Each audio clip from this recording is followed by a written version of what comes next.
আগের দিন ছিলাম অক্ষর ব্রহ্মের কথায় বলেছিলাম এতদ বৈ অক্ষরং গার্গী ব্রাহ্মণা অভিবদন্তি। আমি ভগবদ গীতার অক্ষরং ব্রহ্ম এই কথা থেকে এইখানে এসেছিলাম। আমার দোষ গুণ যা বলুন, সেদিন আমি কোনো কথাই বলতে পারলাম না। ব্রাহ্মণ বলতে কাকে বোঝায় সেটা বোঝার চেষ্টা করলাম, যে এই ব্রাহ্মণটা কি, যিনি ব্রহ্মবিদ, যিনি ব্রহ্মকে জানেন, অন্য কোনো ব্যাপার তার মধ্যে নেই। যিনি ব্রহ্মকে জানেন তিনি ব্রাহ্মণ। এবং সেই কথা সূত্রে আমি অন্যান্য কথা বলেছি। অক্ষরং গার্গী, অক্ষরের জায়গায় আমি আসতেই পারিনি, আজও পারব না। প্রথমেই বলে দিচ্ছি, আপনারা দু একজন কমেন্ট করেছেন যে আপনি ফোকাস করুন, অক্ষর বলতে অক্ষর বোঝান।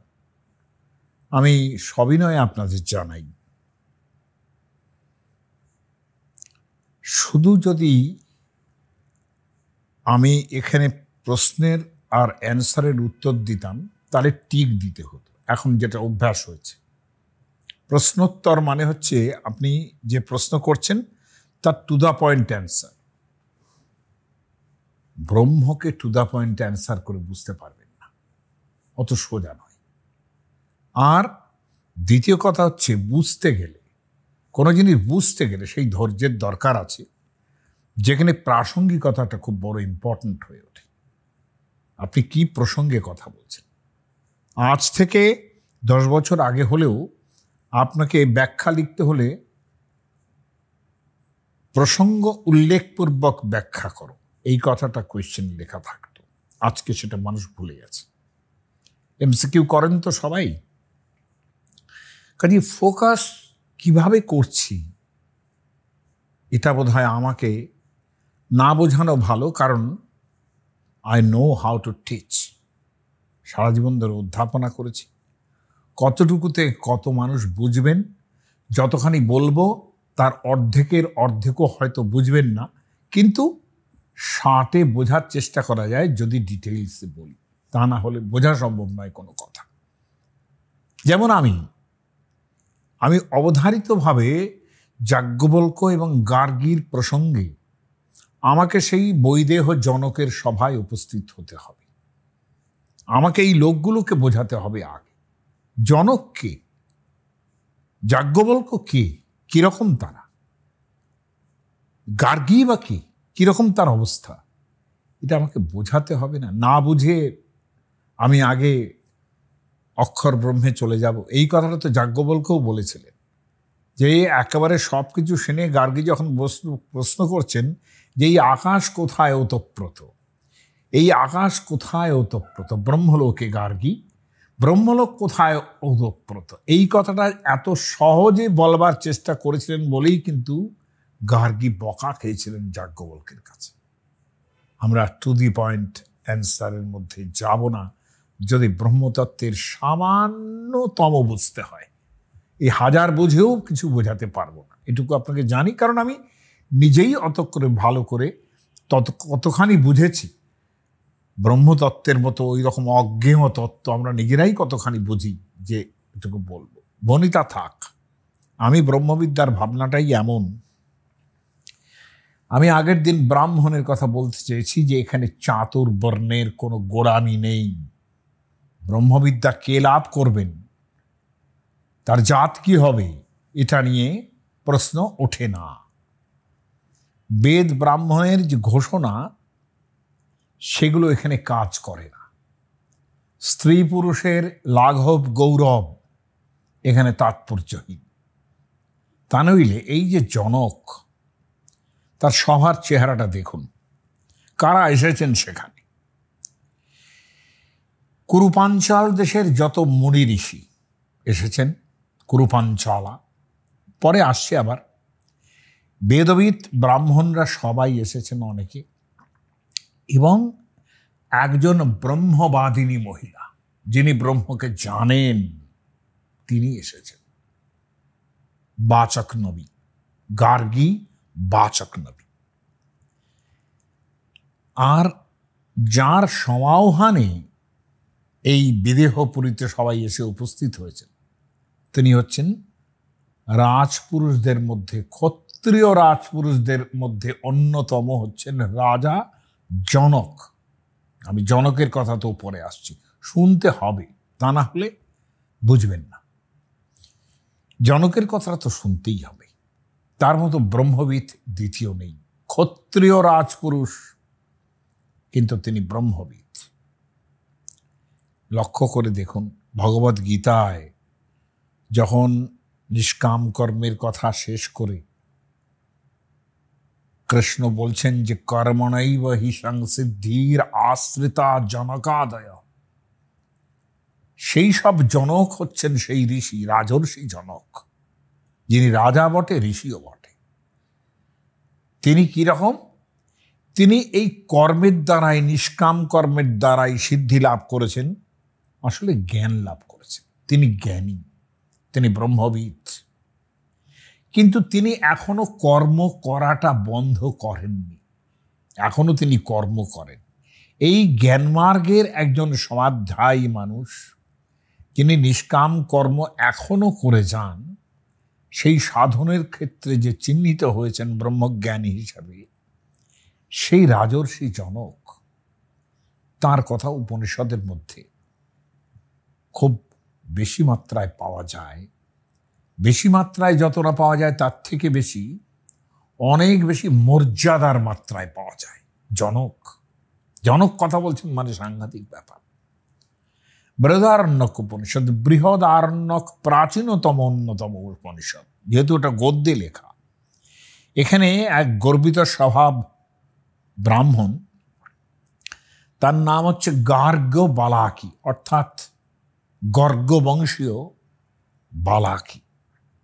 তিনি কাশীরাজ, কাশীর রাজা, ক্ষত্রিয় বংশীয় অজাতশত্রুর কাছে এসেছেন। অজাতশত্রু একজন রাজা, গোলাবের ন্যায়ের সঙ্গে বিম্বিসারের ছেলের সঙ্গে তিনি নন।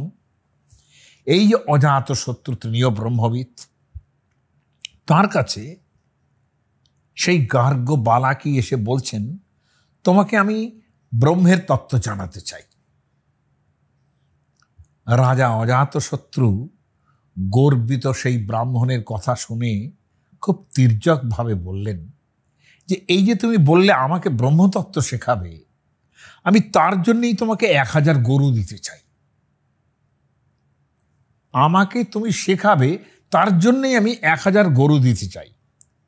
তির্যকভাবে বলেছেন। এটা নয় যে তার কাছে তিনি ব্রহ্মতত্ত্ব শিখতে চাইছেন। তিনি কি কথাটা বললেন?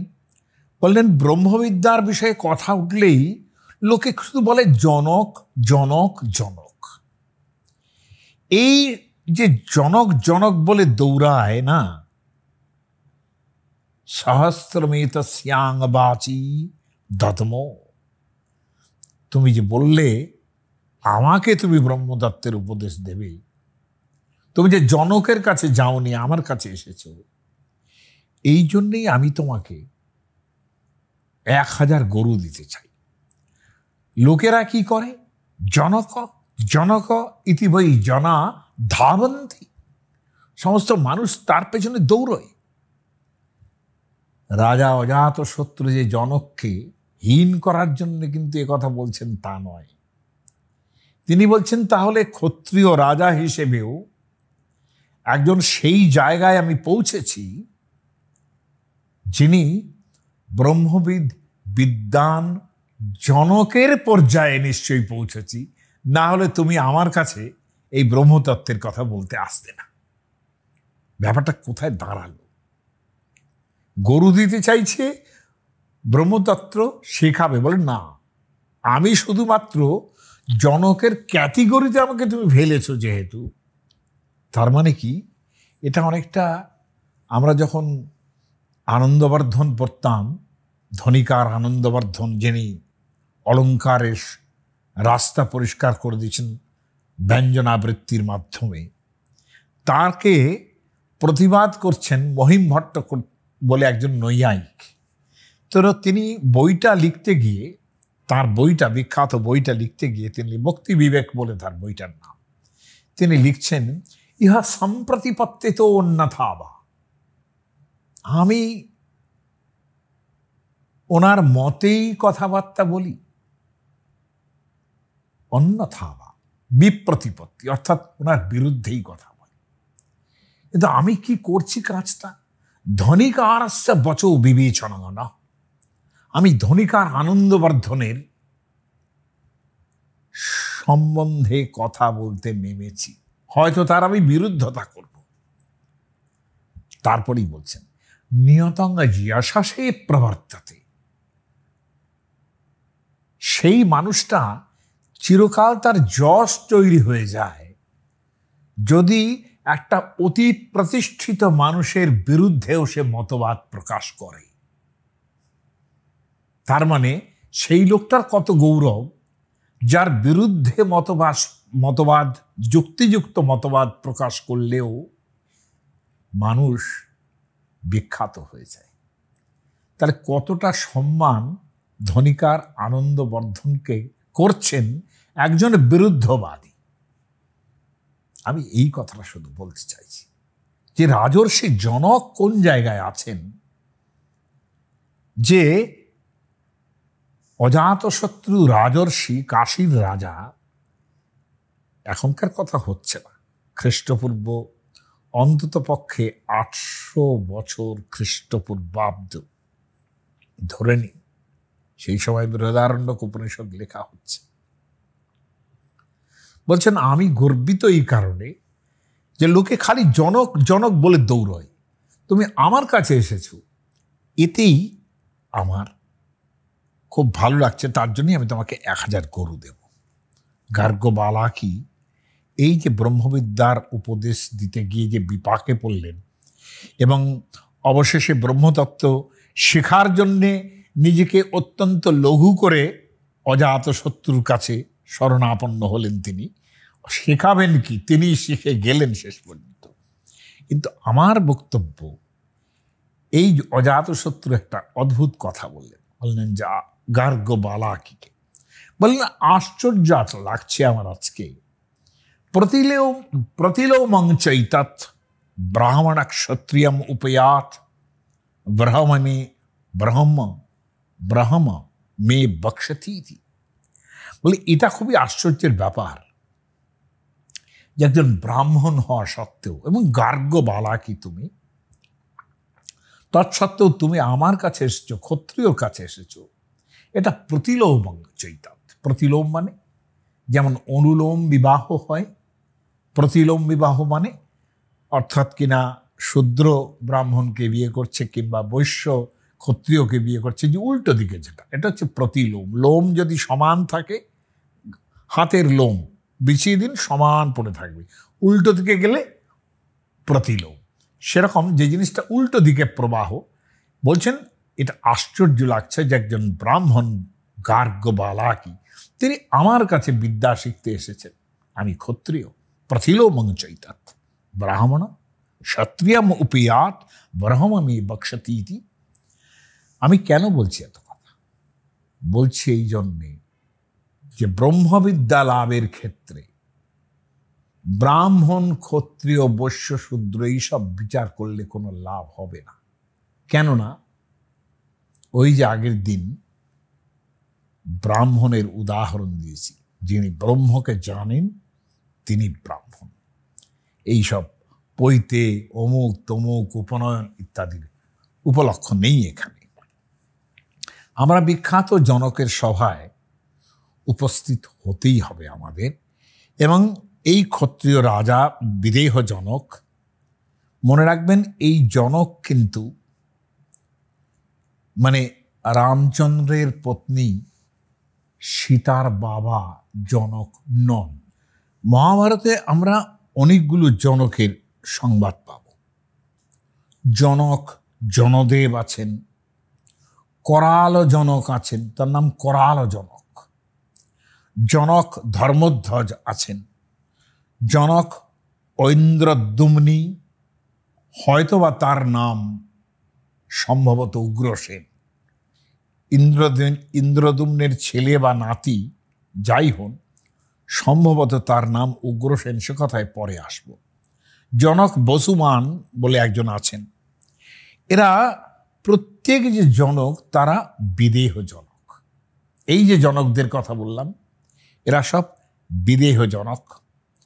এখন বিদেহ জনক যিনি উপনিষদের কাল থেকে, মানে এরা প্রত্যেকেই বিদেহ জনক নন, মানে জনকের যে পরম্পরা আছে তারা এই বিদেহ জনকের অনুবর্তী। সব মহাভারতের মধ্যে যতগুলো জনক আছেন এবং তাদের প্রত্যেকের একটু একটু আলাদা পরিচয় পাওয়া যায়, যেরকম বললাম জনক, জনদেব, করাল জনক ইত্যাদি ইত্যাদি।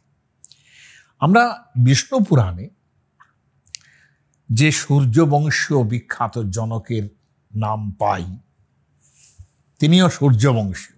রামচন্দ্র সূর্যবংশীয় এবং ইনিও কিন্তু সূর্যবংশীয়।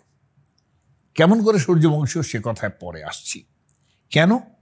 যে সূর্যবংশীয় এক বিখ্যাত রাজা ছিলেন নিমি, মানে সূর্যবংশের যে পরপর আসছেন সূর্যের পরে মনু, মানে বিবস্বান মনু, বিবস্বান সূর্য, তার ছেলে মনু, তার ছেলে ইক্ষ্বাকু, এইভাবে সূর্যবংশ নেমে এসে পরে রামচন্দ্রের প্রসঙ্গ আসছে, সেটা ছেড়ে দিন।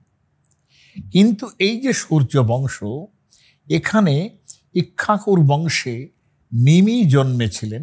নিমি নামে একজন রাজা ছিলেন। কোনো একটা যজ্ঞ করা নিয়ে, বৃহৎ একটা যজ্ঞ করা নিয়ে বশিষ্ঠের সঙ্গে তার একটা বিবাদ তৈরি হয়। বশিষ্ঠ প্রাতিষ্ঠানিক ঋষি, যিনি জানেন যে, আপনারা জানেন যে রামচন্দ্রের গুরুও, দশরথের গুরুও, তাদেরও কুলপুরোহিত ছিলেন বশিষ্ঠ। কেন বশিষ্ঠ? আরও একবার বলি, আপনাদের আগেও বলেছি যে এই ধরনের যে নামগুলো বশিষ্ঠ, বিশ্বামিত্র, এই যে বিখ্যাত বিখ্যাত মনীষী, এদের নামে ইনস্টিটিউশন তৈরি হয়ে গেছিল। লক্ষণীয় ঋগ্বেদের মধ্যে যেসব মন্ত্র বশিষ্ঠের নামে আছে সেখানে লেখা আছে বশিষ্ঠা, ঋষয় বশিষ্ঠা। ঋগ্বেদের মন্ত্র উচ্চারণ করতে গেলে তার ঋষির নাম বলতে হয়, সেই মন্ত্রের দেবতার নাম বলতে হয়, তার ছন্দের নাম বলতে হয়, তবে আপনি ঋগ্বেদের মন্ত্র উচ্চারণ করবেন। এটা এখনো পর্যন্ত এসে আছে। হ্যাঁ, যে এই যে মন্ত্রস্য এরমভাবেই বলতে হয়, এখনো পর্যন্ত বিয়ের সময়ও শুনতে পাবেন। মধুচ্ছন্দা ঋষি, অনুষ্টুপ ছন্দ, হ্যাঁ, এইভাবে আপনারা অগ্নি দেবতা, এইভাবে আপনারা শুনতে পাবেন। তাহলে দেবতার নাম উল্লেখ করতে হবে মন্ত্র বলতে গেলেই। সেখানে ঋষির নাম যেগুলো বলা আছে, সপ্তম মণ্ডলের যে সমস্ত মন্ত্রবর্ণ আছে সেখানে বশিষ্ঠদের নামে অনেক মন্ত্র আছে। সেখানে সবসময় বলা হচ্ছে বশিষ্ঠা, মানে বহু বচন দেওয়া হচ্ছে। ঠিক আমরা একই কারণে বলছি জনকও কিন্তু একটা ইনস্টিটিউশনাল নাম, যারা পরম্পরাক্রমে এই জ্ঞান মার্গের ব্রহ্মতত্ত্ব জানতেন। আপনারা খেয়াল করে দেখুন ভগবদ্গীতা, আপনারা তো পড়েন ভগবদ্গীতা, এগুলো সমস্ত ইন্টারটেক্সচুয়াল কথাগুলো আমি বলছি যাতে আপনারা মেলাতে পারেন। ভগবদ্গীতাতে 4th অধ্যায়ের প্রথম শ্লোক যদি আমার মনে পড়ে, ইমং বিবস্বতে যোগম প্রোক্তবান অহম অব্যয়ম বিবস্বান মনবে প্রাহ মনুর ইক্ষা কবে ব্রবীত। আমি এই অব্যয় ব্রহ্মতত্ত্ব কোথায় কাকে বলেছিলাম? ইমং বিবস্বতে, বিবস্বান সূর্যকে বলেছিলাম। বিবস্বান মনবে প্রাহ, মানে বৈবস্বত মনু, তাকেই বিবস্বান এই জ্ঞান যোগের কথা বলেছিলেন। আর মনুর ইক্ষা কবে ব্রবীত, মনু ইক্ষ্বাকুকে বলেছিলেন। তার পরের শ্লোকটা খেয়াল করুন, ইমং পরম্পরা প্রাপ্তম, ইমং পরম্পরা প্রাপ্তম যোগং রাজর্ষয় বিদুঃ। রাজর্ষিরা এই পরম্পরা প্রাপ্ত ব্রহ্মজ্ঞান লাভ করেছিলেন এবং ব্রহ্মবিদ হয়েছিলেন, এবং তারা জানতেন এই জ্ঞান যোগ কি। তাহলে ইমং পরম্পরা প্রাপ্তম, এই যে পরম্পরা প্রাপ্ত জ্ঞান যোগ, এটা যে জানছেন একটা ব্যাপার। এইখানেই কিন্তু আমার বক্তব্য হলো যে এই যে রাজর্ষিরা, এই রাজর্ষির মধ্যে কিন্তু অবশ্যম্ভাবী জনকও আছেন, তাই না? সকালে নেহ মহতা যোগো নষ্ট পরন্তপ, সেই জ্ঞানযোগ এখন বহুকাল পরে আমি বলছি এর মধ্যে নষ্টই হয়ে গিয়েছিল। তাহলে এই যে রাজর্ষয় বিদু, এইখানে কিন্তু আমি লক্ষ্য করেছি আশ্চর্যজনকভাবে যে রামচন্দ্রের গুরু স্থানীয় পুরোহিত স্থানীয় হচ্ছেন বশিষ্ঠ, যার নামে অনেক ঋকমন্ত্র আছে। আর রামচন্দ্রের স্ত্রী যিনি আছেন সীতা, তার পরম্পরায় এই ব্রহ্মতত্ত্ব নেমে আসছে। এটা দেখার বিষয়। লক্ষণীয় কিন্তু যে সূর্য বংশ, সূর্যকে বলছেন অহম, মানে যিনি বলছেন তিনি পরম পুরুষ, বলছেন অহম বিবস্বতি যোগ, আমি বিবস্বান সূর্যকে বলেছি। সূর্য কাকে বলেছে?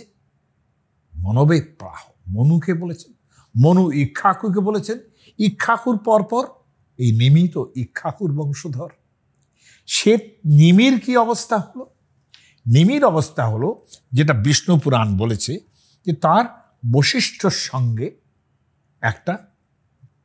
একটা তার যজ্ঞ করা নিয়ে, যজ্ঞ করার সময় নিয়ে, মানে তিনি নিয়োগ করেছিলেন, বলেছিলেন আমি যজ্ঞ করব। বশিষ্ঠ বললেন না, আমার ভগবান ইন্দ্রের সভায় একটা যজ্ঞ করতে হবে, গিয়ে ভগবান ইন্দ্র একটা যজ্ঞ করতে বলেছিল, আমি সেখানে এনগেজ থাকবো, অতএব তুমি পরে করো যজ্ঞ। নিমি বললেন আমি তো এই যজ্ঞ পরে করতে পারবো না, আমাকে এটা আমার শ্রাদ্ধাদির বিষয় আছে, এটা আমার সময় বুঝে তাড়াতাড়ি করতে হবে। সেটা বলেও তিনি শুনলেন না। ফলত তিনি গৌতম ঋষিকে দিয়ে সেই যজ্ঞ করিয়ে নিলেন। বশিষ্ঠ এলেন, বললেন তুমি যখন আমার সঙ্গে এই রকম ব্যবহার করলে, আমি তোমার কুলপুরোহিত, তুমি বিদেহ হবে, অর্থাৎ তোমার আত্মার সঙ্গে দেহ বিশ্লিষ্ট হবে। তাহলে দেহ বিশ্লিষ্ট হওয়ার পর সেই যে জীবতন্তু, যাকে আমরা লিঙ্গ দেহ বলি, সূক্ষ্ম দেহ বলি, যার মধ্যে সূক্ষ্ম আত্মা রইলেন, সেই আত্মা ব্রহ্মার কাছে গিয়ে উপস্থিত হলেন।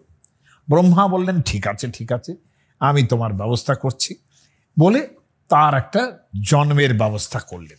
সে আমি তার মধ্যেও যাচ্ছি না। তার জন্ম বিষ্ণুপুরাণ যেরকম বলেছে যে ঋষিরা তখন সেই যে পিতা নিমি যিনি ছিলেন, তার দেহকে মন্থন করলেন। মন্থন করার পরে, এই মন্থন মানেই কিন্তু একটা পুনর্জন্ম হচ্ছে।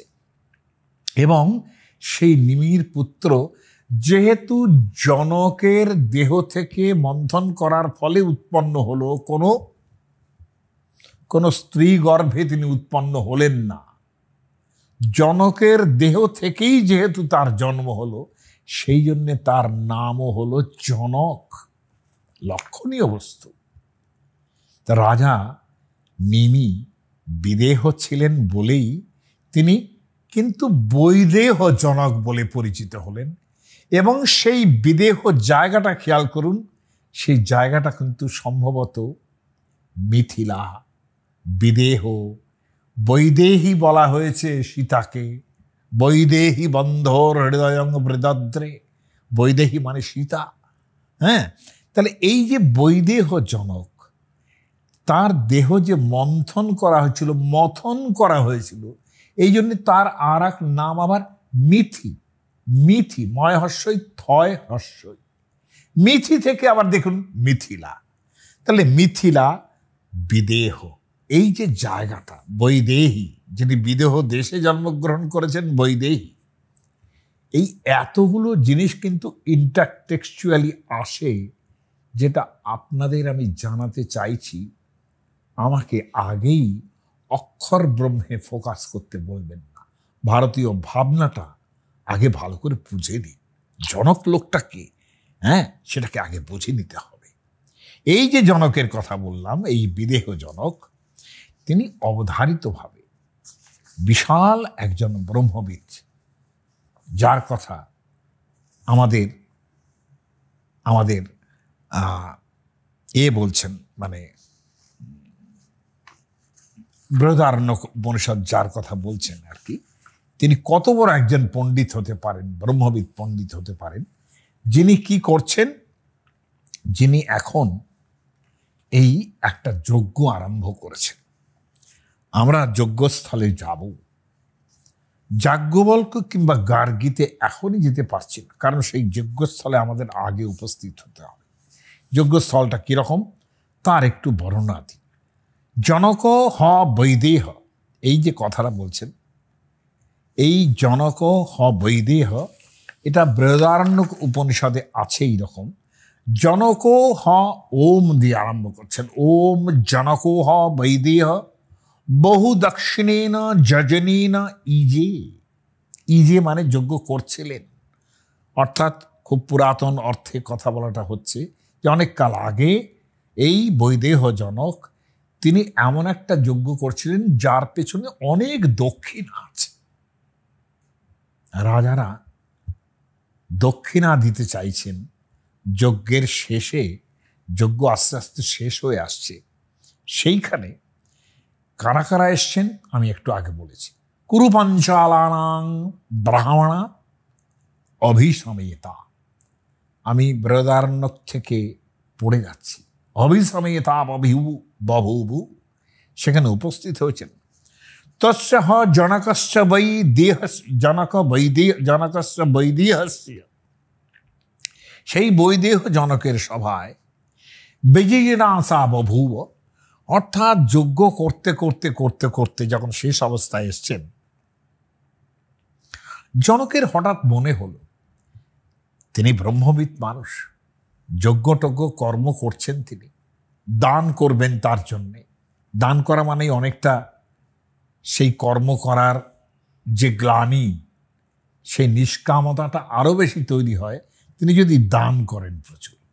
তিনি দান করবেন এবং সেটা তার মনে হলো যে দান ধ্যানি যদি করি তাহলে এই লোভটা কেন থাকবে না আমার, যে এতগুলো ব্রহ্মবিদ মানুষ এসছেন, ব্রাহ্মণরা এসছেন, তাদের সঙ্গে আমি একটু ব্রহ্মোদ্য অর্থাৎ ব্রহ্ম বিষয়ক আলোচনা করি। এবং এটাও জেনে নিয়ে একটা কৌতূহল হচ্ছে যে আমি তো ঠিক আছে, কারা আছেন এই সভাতে যাদের মধ্যে একটা ব্রহ্মবিদতম অর্থাৎ খুব বেশি মাত্রায় ব্রহ্মকে বুঝেছে, এইরকম কোয়াস্মিদ এসাং ব্রাহ্মণানাম অনুচানতম। ব্যাস, আমার হয়ে গেল।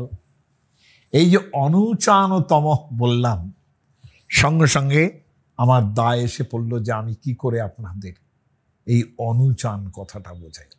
অ দন্তন্নয় দীর্ঘ উকার, চয়াকার দন্তন্য, অনুচানতম।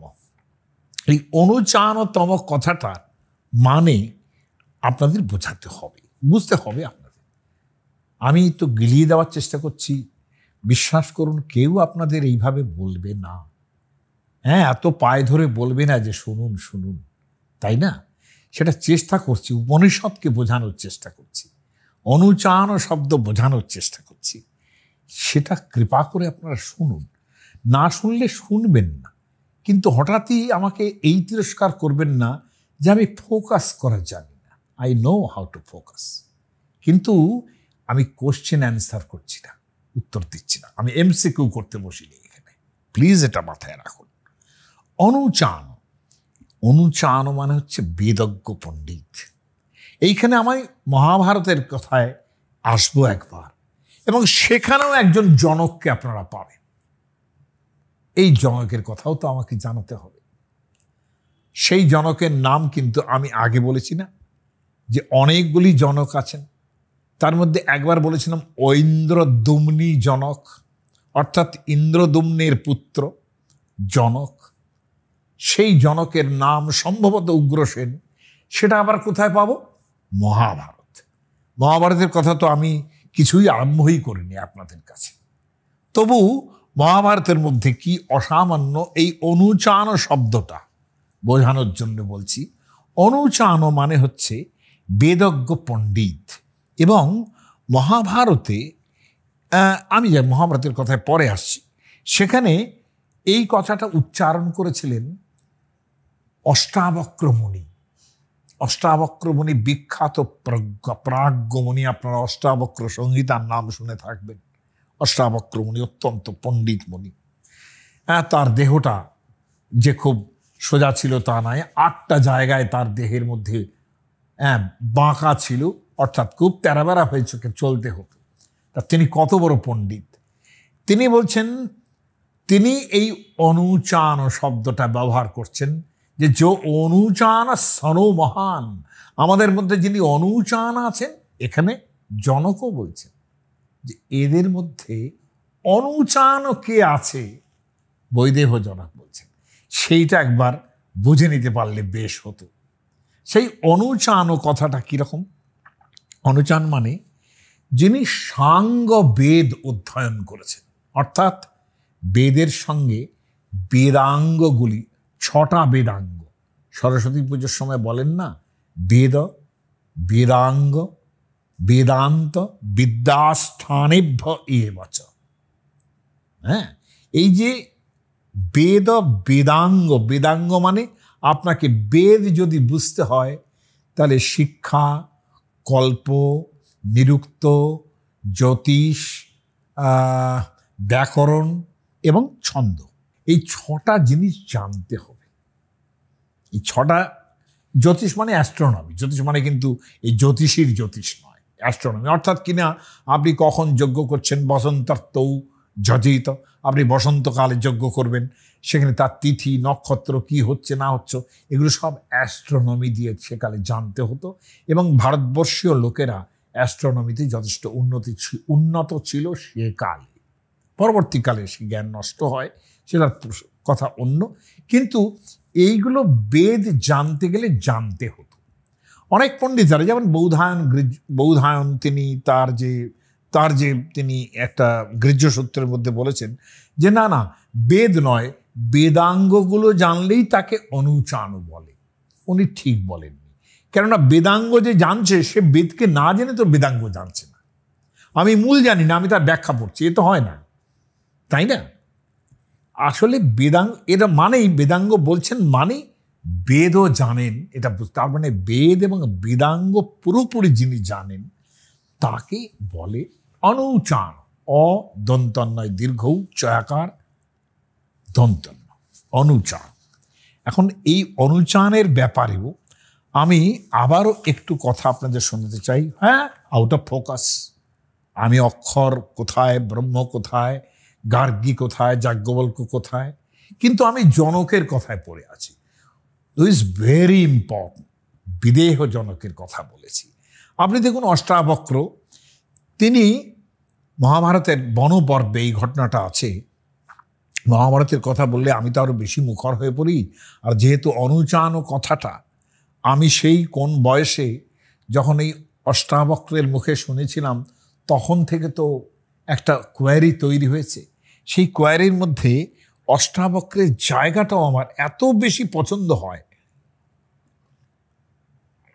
যে আপনাদের না জানিয়ে পারছি। কীরকম ছিল মহাভারতে? মহাভারতে এই অষ্টাবক্রের আপন মামা হলেন ঔদ্দালকী শ্বেতকেতু, বিখ্যাত শ্বেতকেতু। তিনিও তো উপনিষদের ঋষি। হ্যাঁ, আপনার সেই তত্ত্বমসি শ্বেতকেতু, ত্বমসি এই যে মন্ত্র, এই শ্বেতকেতুকে বলা হয়েছে উদ্দেশ্য করে, তাকে উপদেশ দেওয়া হয়েছে। এই যে শ্বেতকেতু হচ্ছেন তার মামা, মামাকে নিয়ে, সেই শ্বেতকেতুকে নিয়ে তিনি উগ্রসেন জনকের কাছে এসছেন। জনক ইনি কিন্তু বিদেহ জনক নন, কিংবা বৈদেহ জনক নন।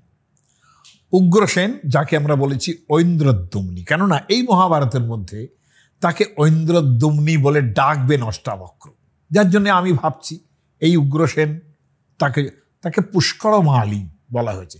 তার বোধহয় গলায় একটা পদ্মফুলের মালাও পরতেন তিনি। পুষ্করমালী জনক উগ্রসেন। এখন তিনি শুনেছেন যে বন্দী বলে একজন মহাপণ্ডিত, তিনি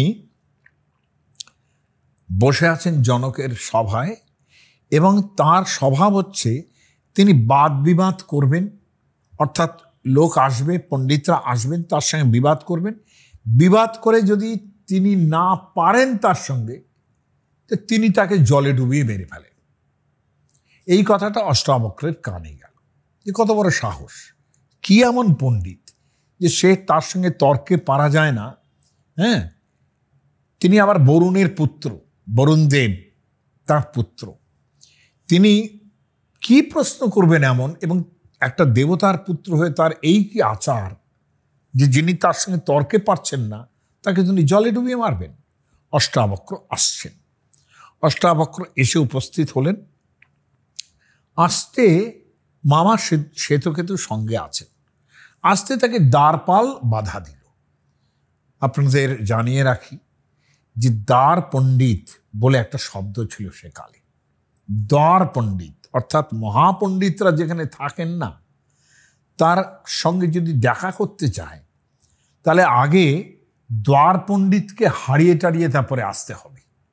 আপনারা যদি আমাদের বঙ্গের বিখ্যাত রঘুনাথ শিরোমণির কথা শুনে থাকেন, রঘুনাথ শিরোমণি অর্থাৎ নবদ্বীপে জন্মেছিলেন চৈতন্য মহাপ্রভুর লোয়ার কন্টেম্পোরারি রঘুনাথ শিরোমণি।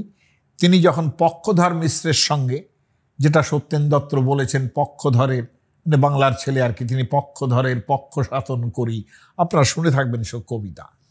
তাহলে এই যে পক্ষধর মিশ্রের সঙ্গে বাদ বিবাদ করতে গেছেন মিথিলায়, সেখানে নাকি প্রথমে দ্বার পণ্ডিতের সঙ্গে কথা বলতে হয়েছে তাকে। অর্থাৎ পক্ষধর মিশ্রের ছাত্র যারা, তারা দ্বারে দাঁড়িয়ে আছেন যে এর সঙ্গে কথা বলতে পারবেন কিনা। এটা হচ্ছে অধিকারী বিচার, আমি কারোর সঙ্গে 5 মিনিট কথা বলতে পারবো কিনা। এই ব্যাপারটা তারা ভাবছেন যে এর সঙ্গে পক্ষধর মিশ্র কথা বলবেন কিনা, সেটার অধিকারী বিচার করার জন্য দ্বার পণ্ডিতেরা থাকতেন। মহাভারতেও দেখছি তাই, যে এই যে অষ্টাবক্র গেছেন তার মামা শ্বেতকেতুকে নিয়ে, যারা দুজনেই ব্রহ্মবিদ, তার কাছে। সেখানে বন্দী বরুণদেবের পুত্র, সেখানে দ্বার পণ্ডিত যিনি, তাকে আটকে দিলেন। বললেন আপনার কোনো প্রবেশ এখানে হবে না। সেখানে মানে অসামান্য 2-4টে কথা আছে, সেটা বললে পরে তার আমাদের মহাভারতের সোসাইটি তারা কিভাবে ভাবছে সেটাও খানিকটা বোঝে না, কিরকম সোসাইটিতে তারা বিলং করতেন, বাস করতেন। অষ্টাবক্র বলছেন অন্ধস্য পন্থা, রাস্তা দেবে না মানে, অন্ধস্য পন্থা বধিরস্য পন্থা স্ত্রিয়াশ্চ পন্থা ভারবাহস্য পন্থা রাজন পন্থা ব্রাহ্মণেনা সমেত সমেত তু ব্রাহ্মণ শৈব পন্থা। মানেটা কি দাঁড়ায়? বলছেন দেখো, তোমার নিয়ম শাস্ত্রানুসারে আইন কাকে পথ ছাড়তে হবে, এটা তুমি আমার কাছে শুনে নাও দ্বার পণ্ডিত। কাকে পথ ছাড়তে হবে? বলছেন অন্ধস্য পন্থা, প্রথম পথ ছাড়তে হবে যিনি অন্ধ, তাকে পথ ছেড়ে দিতে হবে সবার আগে, কারণ তিনি দেখতে পান না, কোথায় গিয়ে উপস্থিত হবেন। তাহলে অন্ধজনের প্রতি কতটা কৃপা সেই সমাজের ভাবনায় ছিল। বলছেন অন্ধস্য পন্থা বধিরস্য পন্থা, যে কানে শুনতে পায় না তাকে আগে পথ ছেড়ে দিতে হবে। তারপরেই কার কথা? স্ত্রিয়াশ্চ পন্থা, স্ত্রীলোককে আগে পথ ছেড়ে দিতে হবে। তার মানে দেখুন, যারা স্ত্রী স্বাধীনতা কামিনী, যারা সমস্ত বলেন যে স্ত্রীলোককে কোনো মর্যাদা দেওয়া হতো না, তাদের জানাই যে লেডিজ ফার্স্ট কথাটা এই মহাভারতের প্রথম পাওয়া যাচ্ছে। স্ত্রিয়াশ্চ পন্থা, আগে স্ত্রীলোককে পথ ছাড়তে হবে। স্ত্রীলোক যদি রাস্তা দিয়ে যান তাহলে তার পরপর বলছেন, কিন্তু পরপর মর্যাদাটা পরপর যাবে। আগে অন্ধ, তারপরে বধির, তারপরে স্ত্রিয়াশ্চ পন্থা ভারবাহস্য পন্থা। একটা লোক যে কাঁধে মাথায় প্রচুর ভার নিয়ে চলেছে, তাকে আগে পথ ছেড়ে দিতে হবে। আমরা কি তাই করি না? কিন্তু এখনো অত সভ্য হইনি আমরা। রাজনব পন্থা, তারপরে হচ্ছে রাজার পথ। রাজাকে পথ আগে ছাড়তে হবে। কোন অবস্থায়? তার সঙ্গে যদি ব্রাহ্মণ না থাকে, কিন্তু সমেত তু, কিন্তু তার সঙ্গে যদি ব্রাহ্মণ থাকেন তাহলে আগে ব্রাহ্মণকে পথ ছাড়তে হবে, তারপরে রাজাকে পথ ছাড়তে হবে। পরপর পরপর ক্রোনোলজিক্যালি সাজিয়ে দিলেন তৎকালীন দিনের ভাবনা মানুষগুলোর প্রতি। দ্বারপালকে বলছেন আমাকে পথ ছেড়ে দিতে হবে। রাজা জনক উগ্রসেন শুনতে পেলেন সে কথা। তিনি দ্বারপালকে বলছেন, কিন্তু তিনি শুনতে পেলেন। বললেন পন্থা অয়ং তেদ্য ময়া নিসৃষ্ট, যেনিচ্ছসে তেন কামং ব্রজস্য, ন পাবকো বিদ্যতে বৈলঘিয়ান ইন্দ্রোপি নিত্যম নমতে ব্রাহ্মণানা। ভগবান ইন্দ্র পর্যন্ত ব্রাহ্মণদের প্রণাম জানান। এ ব্রাহ্মণ অবশ্যই আপনাদের পৌরোহিত্য করেন যারা, কিংবা আমরা যারা ব্রাহ্মণ আছি পৈতেধারী, তারা নন, এটুকু মাথায় রাখবেন। কিরকম ধরনের ব্রাহ্মণ হলে জনক উগ্রসেন বলতে পারেন হ্যাঁ আমি মেনে নিচ্ছি যে সে পথ, ব্রাহ্মণের পথ নিশ্চয়ই ছেড়ে দিতে হবে, আমি আপনাকে পথ ছেড়ে দিচ্ছি।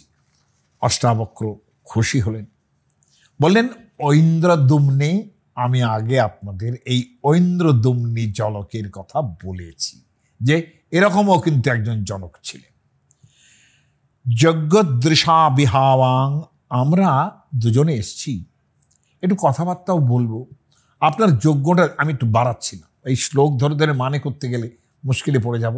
একেতেই বলছেন আমি ফোকাসলেস, তার মধ্যে তো আরো বিপদে পড়ে যাব।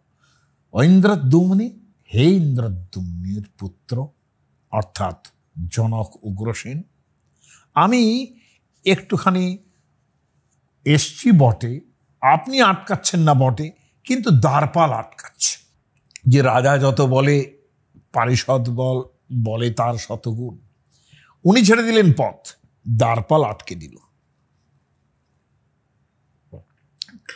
তিনি বন্দির কথা বললেন, বরুণদেবের পুত্র, খুব সাবধান, আমি সেই সব বন্দি হয়ে কথা বলছি। নবই ওয়ালা প্রবিশন্ত্যদ্য বিপ্রা, বলে তোমার মতো একজন বালক, একজন ব্রাহ্মণ, দেখতে শুনতে যা দেখছি, অল্প বয়স, বৃদ্ধা বিদগ্ধা প্রবিশন্ত্যত্র বিপ্রা, এখানে বৃদ্ধ এবং অত্যন্ত বিদগ্ধ পণ্ডিত যারা, তারাই এখানে প্রবেশ করতে পারেন। অষ্টাবক্র বলছেন যদিয়ত্র বৃদ্ধস্য কৃত প্রবেশ, আজকে যদি মনে করেন যে যদি বৃদ্ধেরই প্রবেশ করতে হয়, তাহলে বৃদ্ধ কাকে বলবেন? বয়ং হি বৃদ্ধা চরিতব্রতাশ্চ, আমি বৃদ্ধ। অষ্টাবক্রের বয়স কিন্তু বেশি না। কেন বলছেন? বেদ প্রভাবেন সমন্বিতাশ্চ, যেহেতু আমি বেদজ্ঞ, যেহেতু আমি সমস্ত জ্ঞান লাভ করেছি গুরুর কাছে, আমাকে এত বালক বলে ছেড়ে দেওয়ার, আটকানোর চেষ্টা করবেন না।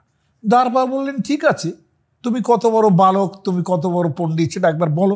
সরস্বতী ইরয় বেদজুষ্টাম একাক্ষরাং বহুরূপাং বিরাজম, তুমি সেই সরস্বতী উচ্চারণ অর্থাৎ বাক, সেই কথা উচ্চারণ করো, সেই বেদজুষ্ট অর্থাৎ বৈদিক শব্দ উচ্চারণ করো, একটা দুটো অক্ষর বলো, আমি বুঝে যাব তুমি কতটা পণ্ডিত। ভালো করে উচ্চারণ করো না দেখি। আমি আবারও স্কিপ করে যাচ্ছি। অষ্টাবক্র বলছেন ন জনায়তে কায় বৃদ্ধা বিবৃদ্ধি, একটা লোকের শরীর বড় হয়ে গেল, তাতেই বড় হয়ে গেল, বয়স বৃদ্ধ হয়ে গেল এমন নয়।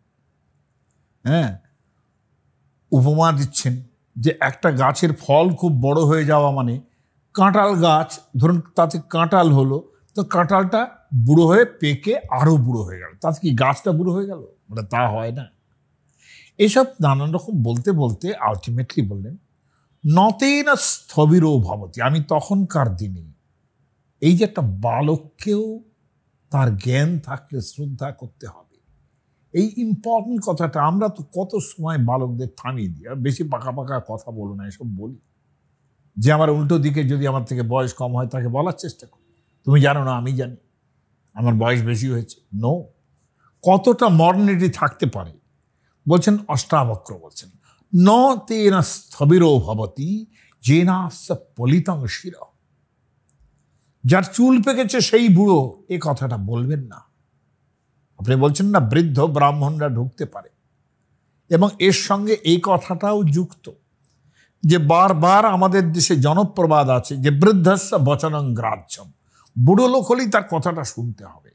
হ্যাঁ, শোনো, তাকে সম্মান জানাও, কিন্তু সমস্ত জ্ঞানই বৃদ্ধ দিচ্ছেন, বৃদ্ধ হলেই জ্ঞান হয় তার, এই কথাটা ঠিক নয়। এটা বলছেন অষ্টাবক্র। নতেন স্থবিরো ভবতি জেনাস পলিতং শির বালোপি ইয় প্রজানাতি, একজন বালকও যদি তার জ্ঞান থাকে তাকেই স্থবির বৃদ্ধ বলা হয়। ঠিক তারপরে আর একটা লাইন যেটা মুখ্যম, বলছেন ন হায়নৈর। হায়ন মানে কি?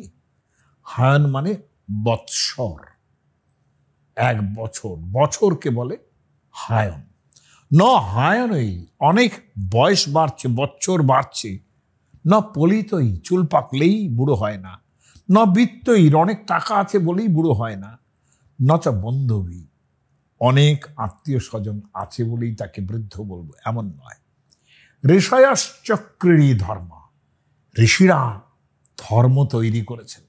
ধর্ম মানে এখানে আইন, ধর্ম মানে এখানে জুরিসপ্রুডেন্স, ধর্ম মানে এখানে শৃঙ্খলা, ধর্ম মানে এখানে যা বলুন রিলিজিয়ন নয়। ঋষয়শ্চক্রী ধর্মম, ঋষিরা ধর্ম নির্ধারণ করেছেন। তারপরেই বলছেন যে কি ধর্ম সেটা? যো অনুচান সনো মহান, তিনি হচ্ছেন আমাদের মধ্যে সবচেয়ে মহত্তম ব্যক্তি, যিনি অনুচান, অর্থাৎ যিনি ষড়ঙ্গ বেদ জানেন। আমি অনুচান কথাটা বিষয়ে কোথা থেকে এসেছিলাম সেই জায়গা থেকে যেখানে আমি উচ্চারণ করছিলাম বৈদেহ জনক। তিনি চেষ্টা করছিলেন জানার জন্যে যে কশ্চিদ এষাম ব্রাহ্মণানাম অনুচানতম, এই সব কুরুপাঞ্চাল থেকে যে সমস্ত পণ্ডিত ব্রাহ্মণেরা এসছেন তার মধ্যে সবচেয়ে ব্রহ্মবিত্তম কে? এটা সহ গবাম সহস্রম অবরুরোধ, বলে দেখো আমি 1000 গরু রেখেছি। বৃহদারণ্যক উপনিষদ বলছেন, বৈদেহ জনক সভাকে অ্যাড্রেস করে বলছেন, তোমাদের মধ্যে যিনি অনুচান সেটা বোঝবার চেষ্টা করছি আমি, যে কে নি অনুচানতম, ব্রহ্মবিদতম কে আছেন বোঝবার চেষ্টা করছি। তাদের জন্যে আমি এই 1000 গরু রেখেছি। দশ দশ পাদা একৈকস্যা শৃঙ্গয়োর আবধ্যাবভূবু, তার জন্যে কি করা আছে? এই 10 পাদ সুবর্ণ সমস্ত গরুর শিংগুলোকে 2টো শিং মুড়িয়ে দেওয়া হয়েছে। পাদ মানে হচ্ছে যাকে আমরা পল বলি, এই পলের 4র্থ ভাগ হচ্ছে পাদ। তো এই 10 পাদে আমি 2টো শিং মুড়িয়ে দিয়েছি। এই তোমরা, তোমাদের মধ্যে ব্রহ্মবিত্তম কে আছেন সেটা শুন। শঙ্করাচার্য টিকা করছেন এখানে এবং বলছেন যে আমি জনকের প্রসঙ্গ তুলছি। কেন প্রসঙ্গ তুলছি? বলে এর আগেই আমরা মধুবিদ্যার কথা বলেছি, যেখানে শাস্ত্রাদির থেকে যুক্তি তর্ক দিয়ে, শাস্ত্রাদির যুক্ত, অর্থাৎ শাস্ত্র বলছেন তাই জন্যে মেনে নিতে হবে, এই সব কথাগুলো বলে এসছি মধুবিদ্যার মধ্যে, বৃহদারণ্যকের ঠিক আগের অধ্যায়।